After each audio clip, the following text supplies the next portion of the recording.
Hello, welcome to Microfiche Microphone. I'm Micah, and on this channel, we look at microfiche from the past, old newspaper articles in the public domain. We look at them with our modern eyes, our modern perspective, and see what we can learn from them.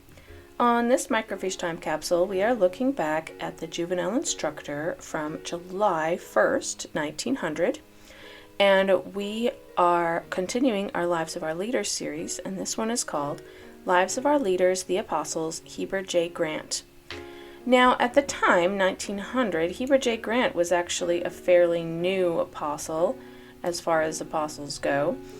So far, even though he did become president of the church later, he was not thought of as being a future president of the church at this time.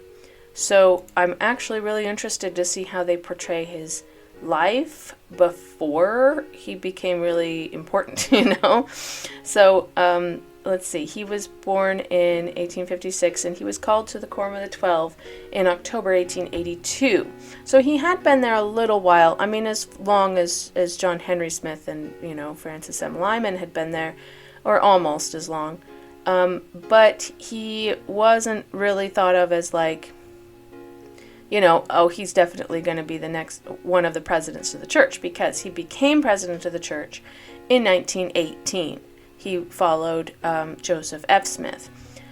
And I don't think anybody thought that at this time. I think that was not something that they even considered. Yeah? It was like, no, not Heber J. Grant. I don't think he's going to be president. I just don't think it crossed anybody's mind. It's like saying now, David A. Bednar, he's going to be the next president. No, nobody's thinking that. Yeah. Like nobody thinks that today and nobody thought that at the time. So I'm just pointing out that he was not as significant a player in the church, government, I would say, than he was later, in 1918, when he became president of the church. And he was president of the church for a really long time, all things considered. So, anyways, let's take a look at what this article has to say. I don't know that I know that much about his childhood. I believe he is the son of Jedediah M. Grant. Jedediah M. Grant was in the presidency of the 70s. And he was called to the first presidency shortly before his sudden death at age 40. Yeah, so his father died very young.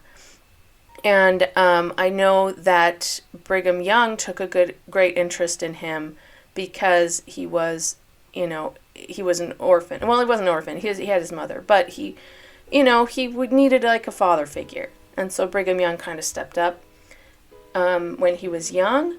But past that, I don't know a lot about his childhood. I do know that he's a very persistent person, that he's someone who works really hard, and also that he, in talks he gave in general conference, he liked to sing, so he would sometimes randomly just sing a song in the middle of his talk. So that's what I know about him at this point. Yeah, I know later on he became president of the church. I believe, if I'm not mistaken, he was a polygamist, but he only had 2 wives, and his first wife, I want to say, either left him or died young. I can't remember, but he ended up with like 1 wife. And another thing I think I'm not mistaken about is I think he had like 12 children, and only 2 of them were boys. So he had 10 girls, and his 2 boys, neither one of them lived to adulthood. I'm fairly certain. And that's why today we don't have any general authorities with the last name Grant, because none of his children carried the name on. Anyways, so that's a few facts I happen to know off the top of my head. So let's see how many of them are mentioned in here. Yeah. I have not read this before. I am interested to see how he is portrayed. So, Lives of Our Leaders, the Apostles, Heber J. Grant. Among all the apostles who have served in the church and so far spoken of in this series, not one has been born in Utah. And so, Heber J. Grant, who is the 33rd apostle chosen, is the first of Utah's sons to be honored with that sacred office and calling. Oh, I didn't know that. I didn't know he was the youngest to have been born in Utah. Of the apostles, I mean. He was born, well, I guess the oldest technically, yeah? Anyways, he was born in Salt Lake City in a home upon whose site is now built the State Bank of Utah. I'm sure that's something else today. On Saturday, the 22nd day of November, 1856. His father, then, whom there has been no more zealous laborer in the church, was the late Jedediah Morgan Grant, and his mother, who is still living in Salt Lake City, is one of the bright and noble heroines of Zion, Rachel Ridgway Ivins. By the way, later on we'll find somebody named Ivins who became an apostle. He is, I believe she is his aunt. Yeah? I think so. Anyways, we'll find out later. He is the only son of his mother, but has several brothers and sisters who bear his father's name. Yeah, because his father was a polygamist. Yeah. There is Jedediah Morgan, Joseph Hiram, George Smith Grant. That's so funny. Okay, Joshua F., and Brigham Frederick. Caroline, who died when 16. Margaret, who died and was buried on the plains. Susan Villate Muir, who died several years ago, leaving 10 children. And Henrietta. Interesting that they listed his half-siblings. Okay, sure.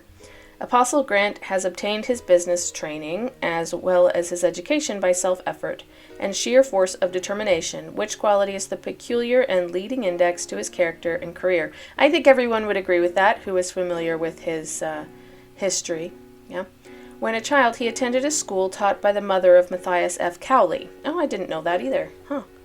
Another school in which he gathered his early instruction was that taught by the father and mother of Honorable A. F. Doremus, and situated in the old Deseret Hospital building opposite the university. He was at one time awarded a prize in the shape of a card bearing the inscription Truth, which he values very highly. As a young man, he subsequently attended school in President Young's schoolhouse, 18th Ward, and in the 13th Ward also at the Deseret, now Utah University, when held in the Council House, Deseret Museum, and Deseret Hospital buildings. And he was also a pupil of Mary E. and Ida Iona Cook. Iona? Something like that. He was never much of a student owing to his suffering from severe headaches caused by stigmatism of the eyes. Really? But of which cause he knew nothing until he grew to manhood. Really? Okay, stigmatism, if you're not familiar, is it's called astigmatism now. I'm not sure why or what the difference is, but it's like a misshapen lens of the eye, which causes everything to be blurry.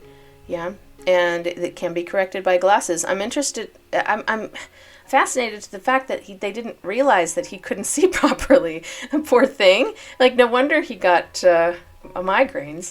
That would give me migraines for sure. Oh, gosh. But when he did set his mind to any task, there were few indeed who could excel him. Yeah. One of his main qualities is his tenacity. He took little interest in studies unless some incident occurred to arouse his determination, and in such case he first resolved, dreaming out his course, then set to work, and never quit until he came out acknowledged victor. Then generally he lost interest again. Oh my gosh. I mean, I don't want to go out on a limb here and look at neurodivergencies, but he sounds a little ADHD, does he not? I mean, I could be wrong, obviously, but that hyperfocus on a certain topic and then losing interest very quickly, it sounds very ADHD to me, but, obviously I'm not an expert and you can't diagnose somebody who's not here. The goal was reached, and unless there was a fresh incitement, his enthusiasm lagged. That characteristic has grown with him to manhood. He is a better promoter than plotter, a better fighter up the mountainside than warrior on the level summit. To get the best results from such characters is to postpone achievement, delay the final purpose, cover the path with enlarged obstacles, and add fresh heights to the summit. Many incidents might be related to illustrate this trait in his character, which are inspirational to others who lack energy to try. He was a miserable penman, and his schoolmates made him a laughingstock. And guide? I've never seen that word used like this. It looks like teased, right? Is that really a term used? Guide? And guide him over it. until he resolved to excel them all, and vowed he would set copies for the best of them. Then he began to write, and headache or not, he never quit practice until his vow was fulfilled to the letter, and he is to this day one of the best penmen in the state. I've heard that, and that he used to write like wedding invitations and things like that, which back in those days had to be done by hand. Yeah? He could not play ball. He throws and catch were as awkward as his figure was lean and long. Fire it on, sissy! With a host of such ironical remarks from his playfellows made him resolve that he would beat them at their own game. He went home and nearly pounded the gable of his mother's barn, working with his ball day and night until he conquered. He became a leader in the game, the captain of his 9. Then, seeing no profit further, he quit the business. It was the same with marbles and other games. See, yeah, that's very typical Heber J. Grant. See, doesn't that sound like ADHD to you? I mean, correct me if I'm wrong, obviously, but I don't know. It sounds very ADHD to me. Hyperfocus until you reach your goal, and then that's it. I'm done. When he was a mere youth, his mother, who was very poor, needed greatly to have her house repaired, and Bishop Edwin D. Woolley and some friends in the 13th Ward, recognizing the necessity of it, asked to do the work for her. He begged his mother not to allow them to do it, and at the same time promised her that when he became a man he would build her a new home. I don't really like that, but okay. The bishop heard of this and remarked that if Sister Grant waited for her boy to build her house, she would never have one. Owing to Heber's ball and marble practices, which the bishop had observed, he had christened him the laziest boy in the 13th Ward, a regular good-for-nothing. Can you imagine being the bishop who had said that about Heber J. Grant and then later became president of the church? You know? I think it's very funny. But the bishop changed his mind later and became one of Heber's warmest and dearest friends and one of his greatest admirers. The young man never forgot his promise, and one of the reasons doubtless was the incentive created by the bishop's doubting remarks. He determined to show the bishop. When 21 years of age, he built his mother a nice home and invited Bishop Woolley and others to its dedication. The bishop was reminded of his utterance of years ago and was asked to dedicate the house. But this, however, was done by President Daniel H. Wells. The thing I don't like about that is that clearly the house needed repairs. And clearly Heber wasn't up to it at the time when it was really needed. And the fact that he said, no, never mind, I'll build my mother a house myself when I'm an adult. Well, that's all well and good, kid, but you're 14. Can we please do it now? And we'll do the repairs now. And then when you're older, you can still build your mother a house. We're not stopping you, you know. I'm just saying, it seems like a waste that, he's stopping his mother from having a nice house. And himself as well. I mean, he lives there too. So I'm just saying, if you needed to make some changes and to repair something and renovate something, then do it when it needs to be done, you know? I don't really like that. I mean, the bishop was clearly willing to do it. And then Heber was like, no, I'll do it. And then they're like, hon, you're too young, yeah? You're not really able to do this. So why don't you let us do it, yeah? I don't really like that. But hey, to each his own. Apostle Grant is preeminently a businessman and would doubtless have devoted his days to financial affairs exclusively if the call to the apostleship had not changed the trend of his life from its natural course and awakened in him that less prominent but nevertheless strongly rooted religious feeling that possesses his soul. He entered the business world as a messenger boy in an insurance office. From thence he arose step by step in the business world by determined effort and close attention to duty. He was always in love with his work and therefore devoted to it. As a boy he dreamed in that insurance office of himself becoming an agent, and to that end he bent all his energies toward the mastery of the details of the business, with the result that he succeeded and is today the leader in that line in the whole region about. His aspirations did not cease with becoming an agent. He dreamed of being a president of the company, and in this he also succeeded. Really? While working in that insurance office, he also became desirous of learning the banking business because of what he saw in the bank of A.W. White & Co., located in the same building. To this end, he devoted his spare time in assisting the bookkeepers and others. Subsequently, the insurance office was removed to Wells Fargo Bank, where he followed the same course, and in this way gained considerable knowledge of banking.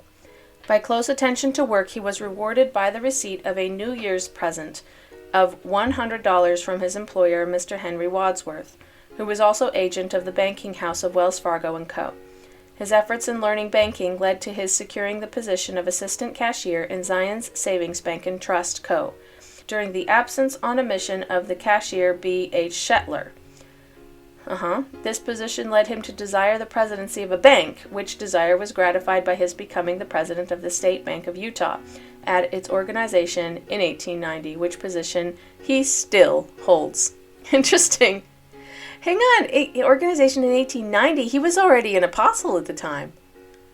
He was called to the apostleship in 1882, and so he stayed working and became president of a newly founded bank in 1890 after he was already a full-time apostle. That's kind of impressive. Like, where did he find the time?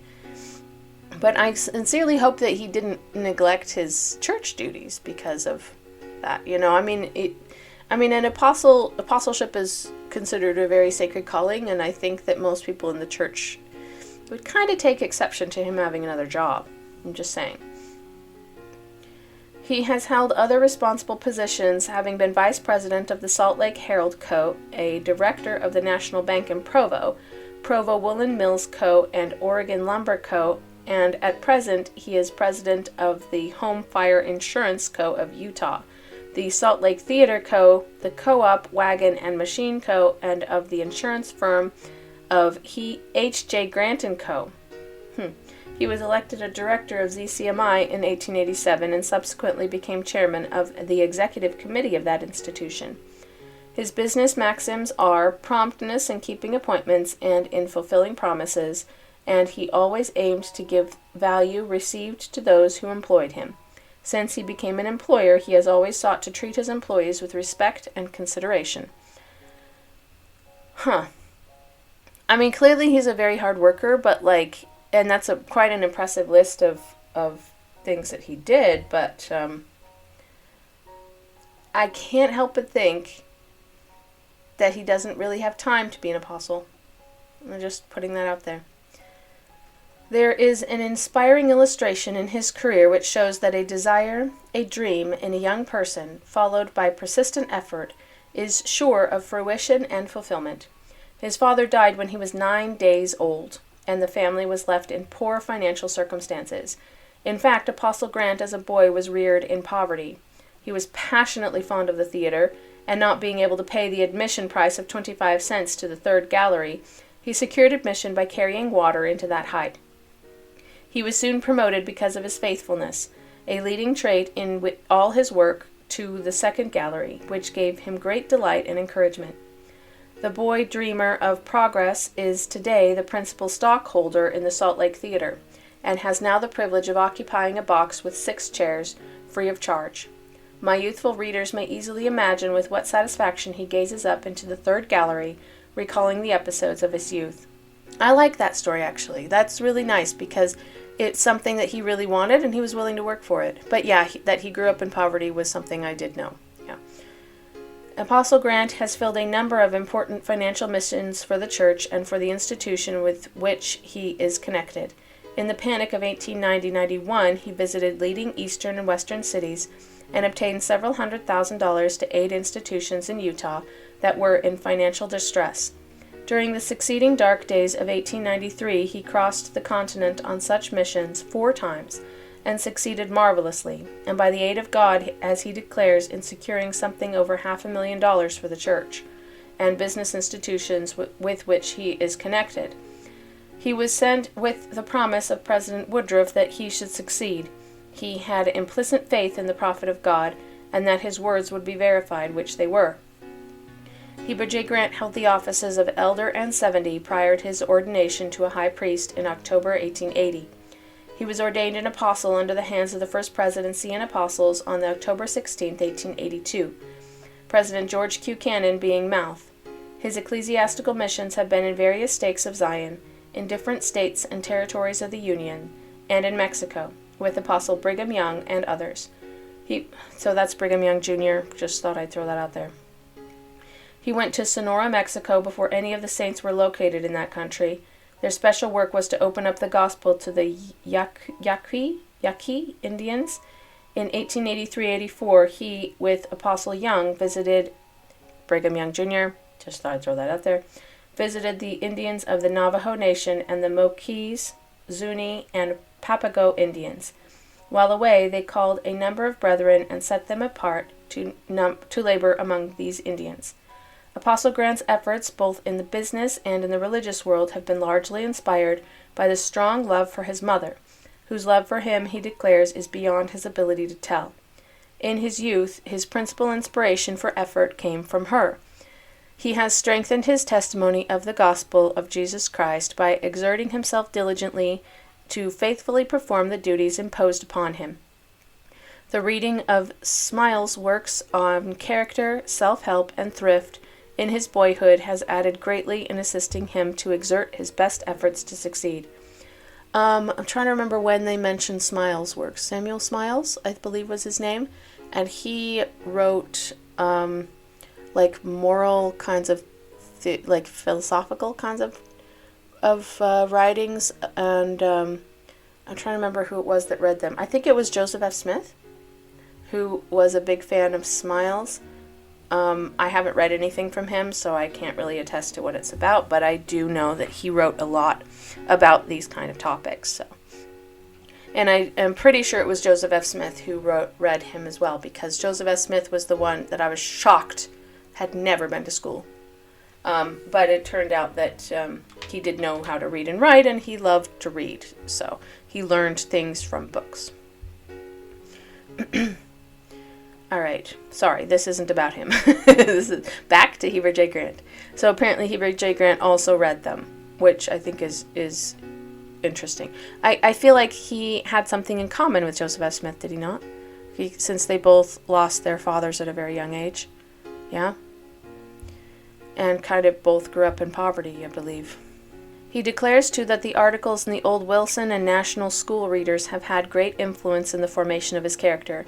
He was greatly impressed with the articles Never Despair, Daniel Webster at School, Behind Time, and the articles on early Bible history, and he was profoundly moved with the life of Nephi, as recorded in the Book of Mormon, which he read when a lad of 13 or 14 years of age. He admired Nephi's faith, devotion, and uncomplaining spirit, and his statements when requested to return to Jerusalem to get the plates have been guiding stars in his life. And it came to pass that I, Nephi, said unto my father, I will go and do the things which the Lord hath commanded. For I know the Lord giveth no commandments unto the children of men, save he shall prepare the way for them, that they may accomplish the things which he has commanded them.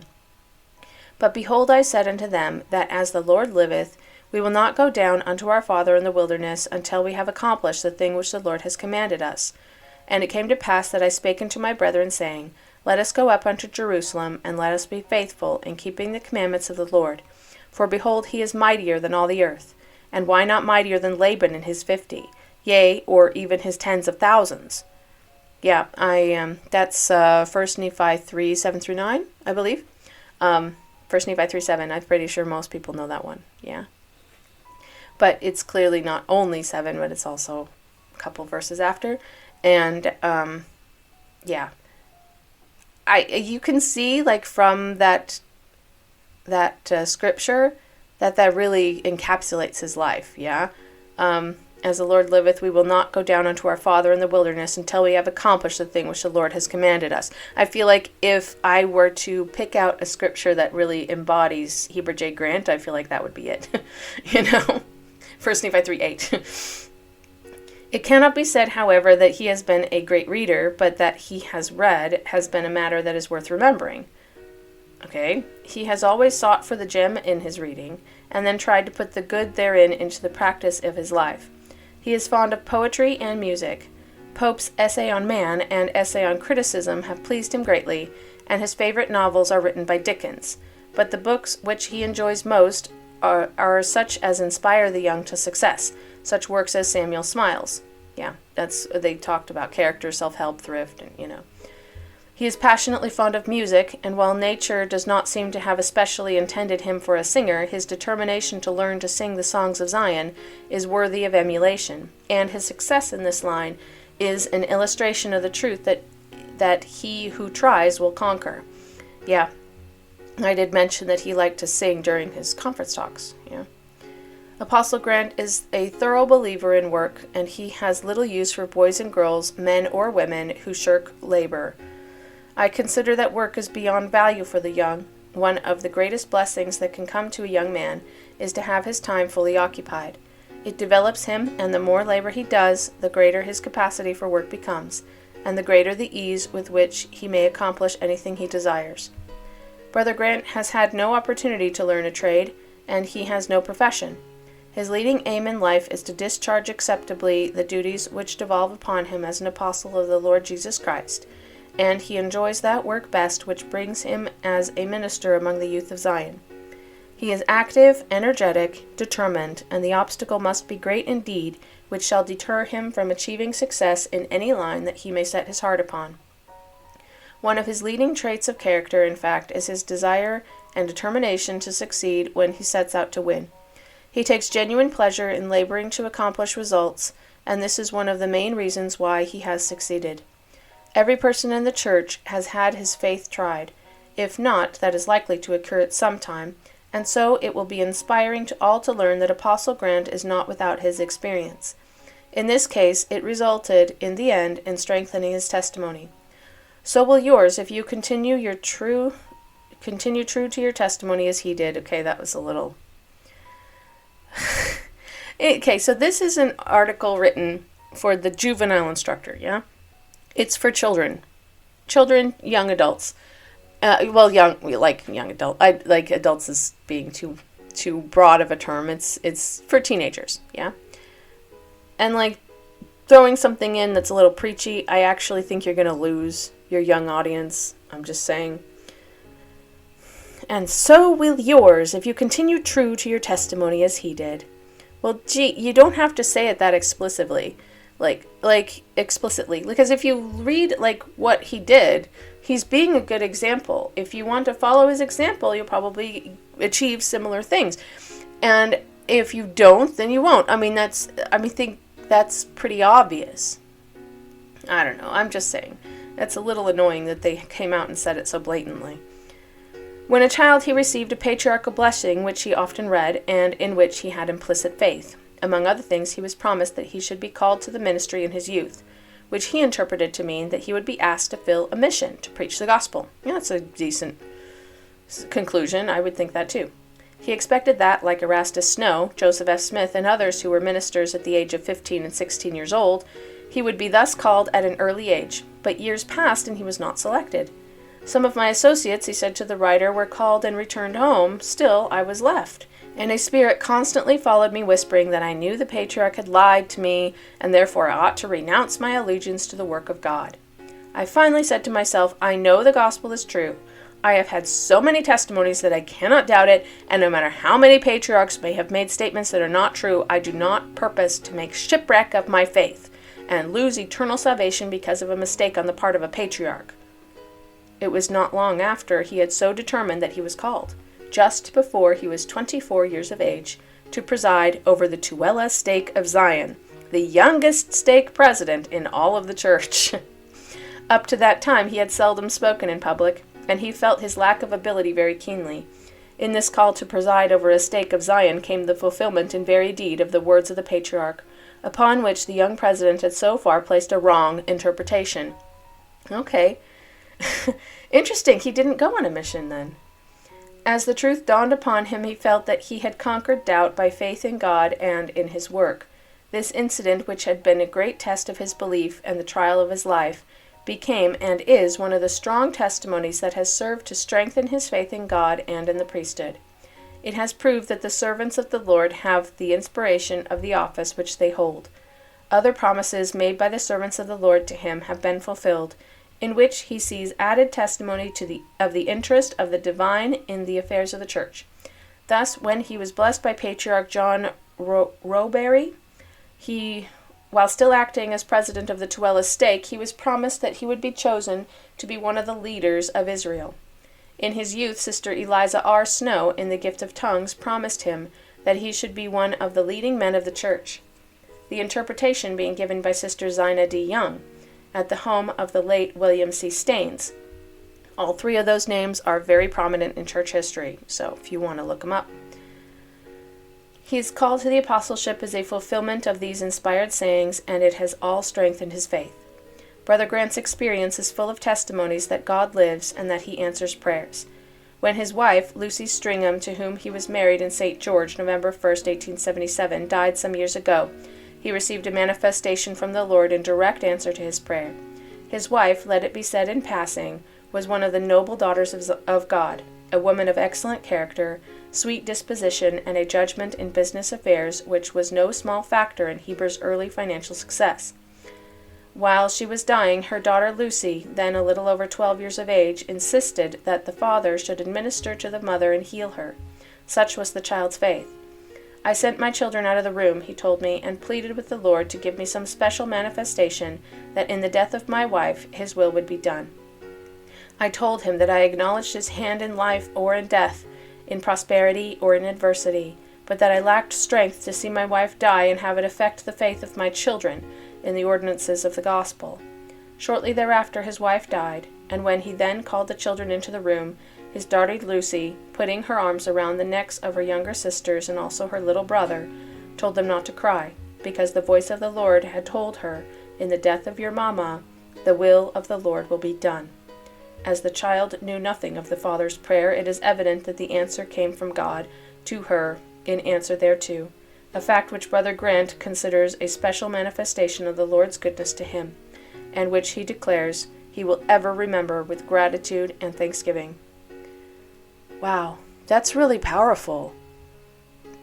I told you his first wife died. I was pretty sure it was his first wife, yeah. He was still married, yeah. And yeah, like I said, he had 12 children in the end. Another incident will suffice. His only son, Heber Stringham, upon whom he had built great hopes, died some time after the death of his mother. Yeah. Brother Grant is naturally an affectionate man, easily moved to tears and quite emotional, and yet his son, under these conditions, passed away without the father shedding a tear.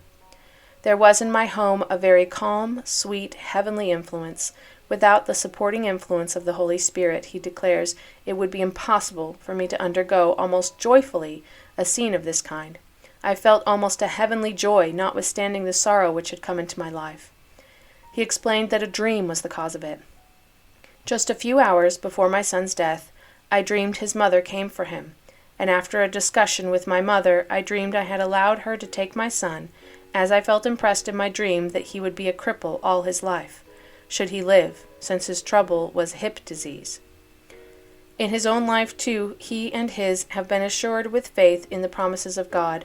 Thus, 3 years ago, when he was operated on for appendicitis, his wife Lucy, who, as stated is dead, visited his home and promised his wife Augusta Winters, to whom he was married May 26, 1884, that he should recover. He felt so impressed himself and believed that he should live through the ordeal.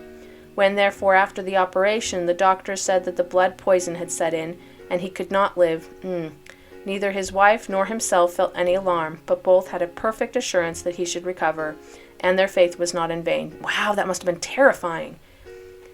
So he had sepsis after his operation. I imagine that appendicitis operations in those days were not terribly successful, also considering that that's what killed Hiram M. Smith, and I believe a few years later, and he was never operated on.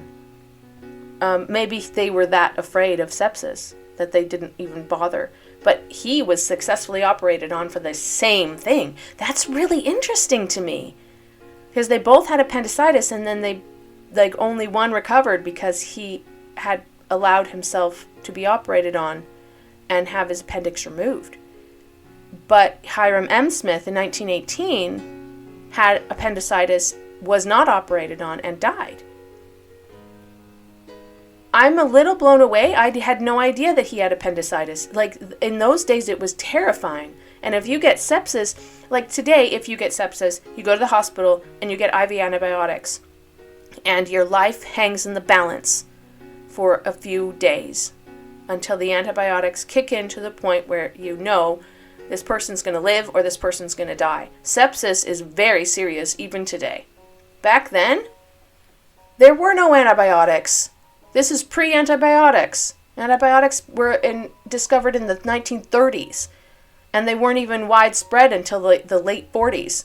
So, I am shocked that he survived that. Absolutely shocked. Sepsis mortality rate without treatment, 8%. Okay, the risk of dying from sepsis increases by as much as 8% for every hour of delayed treatment. On average, approximately 30% of patients diagnosed with severe sepsis do not survive, and that is today. Wow. Without timely treatment, sepsis can rapidly lead to tissue damage, organ failure, and death. And today, the mortality rate of sepsis is 49%. That's with antibiotics. That's shocking that he survived it. It doesn't look like there are any decent statistics, which sucks because I really wanted to compare it to today. But, I can't find any, real statistics on the mortality rate of sepsis without treatment, without antibiotics. And, there's no answer here. But suffice it to say, Heber J. Grant was very close to death, where today the mortality rate is around 50%. And that's with antibiotics, and that's the only thing that'll save your life if it finally kicks in and your body's not so badly damaged that it can't do anything about it. You know, the fact that he got sepsis and lived without antibiotics is an absolute miracle. I would absolutely consider that a miraculous healing. 100%. That is awful. I don't wish that on anyone. Wow. In political life, Apostle Grant has had some experience, having served one term in the Council of the Territorial Legislature and several terms in the City Council of Salt Lake City as councilman. Apostle Grant is tall and erect in figure, with prominent features which indicate energy and push. His desire to aid others has given him a disposition to feel for his fellows, and there is not a man in Zion with a more loving, helping heart than has Heber J. Grant. One of his traits which is worthy of emulation is his determination to overcome obstacles and defects that stand in his way to the perfection of his character. When he discovers a fault in himself, he endeavors by persistent and continued effort, such as only few are capable of, to overcome. And thus his life is growing better as the years increase, and will continue until his ideal of perfection, which enlarges with his deeper knowledge, shall be reached. He has gained the love, respect, and confidence of his friends and business associates, and the authorities of the church impose in him the fullest trust. He is an active worker in the cause of God and has learned to feel the keenest delight in his labors among the saints. He loves the youth of Israel and in his sermons frequently addresses his earnest remarks to them. Associated with the 12 and with the general boards of the Sunday schools and the improvement associations, he is constantly among the people, and his counsel and practical advice in temporal as well as spiritual affairs are eagerly sought. I asked him to say a word to you boys and girls of the Juvenile Instructor, what he would say, in fact, if he could speak to all the children of Zion. In reply, he gave a sermon that will require all the days of your lives to live, but only a few moments to read. He said, I would say to them, Honor thy father and thy mother, that thy days may be long upon the land which the Lord thy God giveth thee. Seek for the light and inspiration of the Spirit of God to guide you in all the walks of life. Be forgiving, be charitable. Never allow the acts of men to affect your faith in the gospel. Remember that God says we should be anxiously engaged in a good cause, and bring to pass much righteousness, for the power is in us, wherein we are agents unto ourselves, that inasmuch as men do good, they shall in no wise lose their reward. In every vocation of life, try to get the Spirit of God to aid you in the accomplishment of your work. Try to make others happy, and to aid them in carrying their burdens in life, and you are sure of happiness, not only in this life, but in the life to come. Remember the words of Lord Bulwer Lytton, Dream, O youth, dream nobly and manfully, and thy dreams shall be thy prophets. Always be punctual, truthful, and virtuous, and you will thereby ensure yourselves the love of God and of all good men. Edward H. Anderson. Wow. There were definitely a few things in there I did not know before. Like, they mentioned a few things that I did know, like the death of his son. I had heard about that. His second son, I believe, died in infancy. And so he had 10 daughters and 2 sons, and both of his sons died before they reached adulthood. I think that Heber J. Grant was a really strong person. You can almost feel the presence of his strong will just by reading this. All of the things that he's done and all of the things that he did not allow to be true. Like, I feel like it's an absolute miracle that he survived sepsis, and I'm absolutely shocked that he did. He survived appendicitis and then sepsis. Like, the fact that he even survived the operation was kind of impressive at the time, considering their anesthesia wasn't that great. And, like, I don't know, I'm just really shocked that he lived as long as he did, and that he did as much as he did. I'm also surprised that he didn't go on a mission. I feel like most of the apostles, when you look over their lives, they had served missions at different points. He went on, like, open up the area missions, after his call to the apostleship. But before that, he never served a mission. He was a stake president, which is kind of surprising. I mean, especially at age 24. Can you imagine being a stake president at age 24? Like, that's just mind-blowing to me. I think our stake president is in his 50s, but I'm not sure. But, like, that's more what you would expect, not someone in their mid-20s. It's just surprising to me, that's all. He certainly had an eventful life. He had a very eventful life. And I do appreciate that he loved his family so much, that he really wanted to take care of his mother. It sounds like after the death of Jedediah M. Grant that their wives were kind of on their own with their individual families.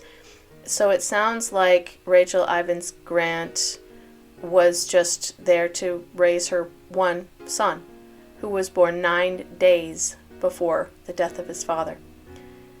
So sad, but so imagine you're still, like, recovering from giving birth, and then your husband dies and leaves you alone with a baby. He died of pneumonia, by the way, so I'm not sure if he, Jedediah M. Grant, so I'm not sure if he already had it when Heber was born, or if he got it shortly thereafter. But either way, still really terrible. Wow. Yeah, he's an achiever. He's an absolute achiever, and I feel like his strength of will absolutely comes out in this article.